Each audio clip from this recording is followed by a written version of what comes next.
How do you do, ladies and gentlemen? This is Orson Welles. I'm speaking for the Mercury Theater, and what follows is supposed to advertise our first motion picture. Citizen Kane is the title, and we hope it can correctly be called a coming attraction. It's certainly coming to this theater, and I think our Mercury actors make it an attraction. I'd like you to meet them. Speaking of attractions, well, the chorus girls are certainly an attraction, but frankly, ladies and gentlemen, we're just showing you the chorus girls for purposes of ballyhoo. It's pretty nice ballyhoo. But here's some of our real Mercury people. This is the first time you've seen most of them on the screen. Hey, give Joe a little light. Thanks. Now smile for the folks, Joe. Smile.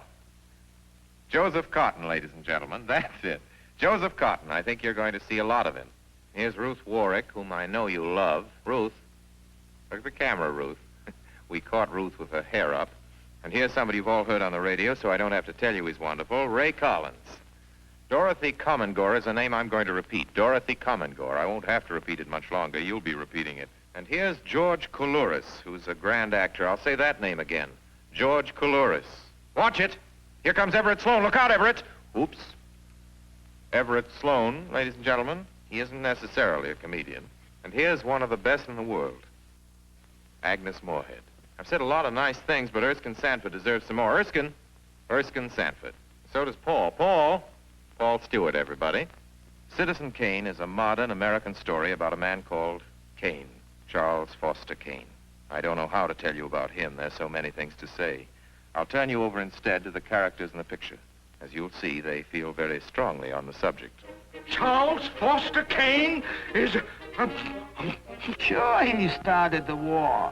But do you think if it hadn't been for Mr. Kane, the United States would have the Panama Canal? Charles Foster Kane is nothing more or less than a communist. Kane, governor.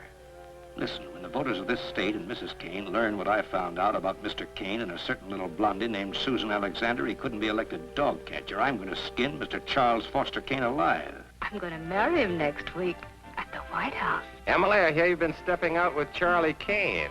Of course I love him. I gave him $60 million. Well, of course I love him. He's the richest man in America. That's what all the girls say about him at first. But you know, I can't help but admire him. He's crazy. He's wonderful. Ladies and gentlemen, I don't know what you'll think about Mr. Kane. I can't imagine.